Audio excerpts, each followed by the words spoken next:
কে এই শরীয়তপুর ডিসির প্রেমিকা সেলিনা ইসলাম লিজা? শরীয়তপুরের জেলা প্রশাসক মোহাম্মদ আশরাফ উদ্দিনকে ঘিরে ভাইরাল হওয়া আপত্তিকর ছবি ও ভিডিও নিয়ে এবার দুপক্ষ থেকেই বিস্ফোরক অভিযোগ আসছে। ভিডিওতে দেখা নারীর পরিচয়, পারিবারিক সম্পর্ক এবং আস্থার জায়গা থেকে গড়ে ওঠা সম্পর্ক সব মিলিয়ে ঘটনাটি নতুন মাত্রা পেয়েছে। ঘটনার সূত্রপাত শুক্রবার সকাল থেকে সামাজিক যোগাযোগ মাধ্যমে জেলা প্রশাসকের সঙ্গে এক নারীর আপত্তিকর ভিডিও ও 4টি ছবি ছড়িয়ে পড়ে। তখন থেকেই শরীয়তপুর জুড়ে তুমুল আলোচনার জন্ম নেয়। জানা গেছে, ভিডিওতে থাকা নারী টাঙ্গাইল সদরের বাসিন্দা সেলিনা ইসলাম লিজা 36। তিনি ঢাকা মিরপুরের মাজহারুল ইসলাম সংগ্রামের স্ত্রী ছিলেন। পারিবারিকভাবে বিয়ে হওয়া এই দম্পতির ঘরে রয়েছে 2 সন্তান। জেলা প্রশাসক মোহাম্মদ আশরাফ উদ্দিন হীরা লিজার স্বামীর বড় বোনের জামাই। পারিবারিক আত্মীয়তার সূত্র ধরেই তাদের মধ্যে ঘনিষ্ঠতা তৈরি হয়। সেলিনা ইসলাম লিজা দাবি বলেন, পারিবারিক সম্পর্কের সুযোগ নিয়ে তিনি আমার সঙ্গে সম্পর্ক গড়ে তোলেন। পবিত্র কোরআন শরীফে হাত রেখে আমাকে স্ত্রী হিসেবে গ্রহণ করবেন বলে প্রতিশ্রুতি দেন। তার কথা বিশ্বাস করে আমি আমার স্বামীর সঙ্গে ডিভোর্সে যেতে বাধ্য হই।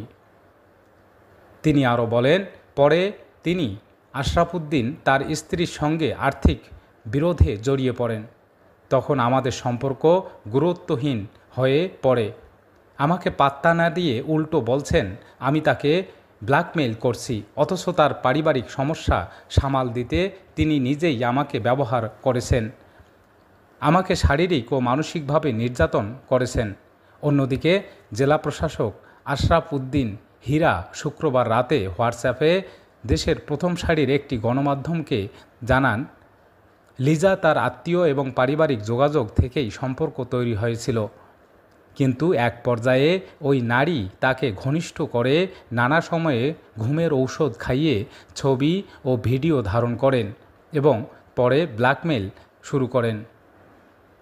তিনি বলেন, প্রতি মাসে আমাকে টাকা দিতে হতো। বিভিন্ন সময়ে টাকা পূবালী ব্যাংকের মাধ্যমে পাঠানো হয়েছে, যার ডকুমেন্ট আমার কাছে রয়েছে।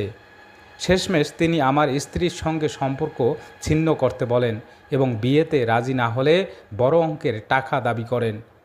শরীয়তপুর জেলা জজ আদালতের এক আইনজীবী নাম প্রকাশে অনিচ্ছুক বলেন, 2 পক্ষের মধ্যে গত 2 মাস ধরে মধ্যস্থতার চেষ্টা করেছিলাম।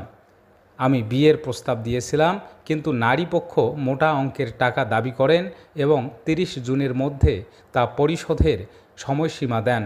এর মাঝেই ভিডিও ভাইরাল হয়ে পড়ে। প্রসঙ্গত, মোহাম্মদ আশরাফ উদ্দিন 2024 সালের 3 নভেম্বর শরীয়তপুরের জেলা প্রশাসক হিসেবে দায়িত্ব গ্রহণ করেন। তিনি 27তম বিসিএস প্রশাসন ক্যাডারের কর্মকর্তা। এর আগে তিনি প্রতিবন্ধী উন্নয়ন ও নিউরো ডেভেলপমেন্ট ট্রাস্টের পরিচালক হিসাবে দায়িত্ব পালন করেছেন। ওই নারীর সাথে কথা কাটাকাটির পর বৃহস্পতিবার রাতেই আশরাফ উদ্দিন শরীয়তপুর ত্যাগ করেন। জেলা প্রশাসনের পক্ষ থেকে জানানো হয়েছে তিনি ছুটিতে রয়েছেন, তবে তার অনুপস্থিতিতে কে দায়িত্ব পালন করছেন তার কোনো অফিসিয়াল তথ্য মেলেনি।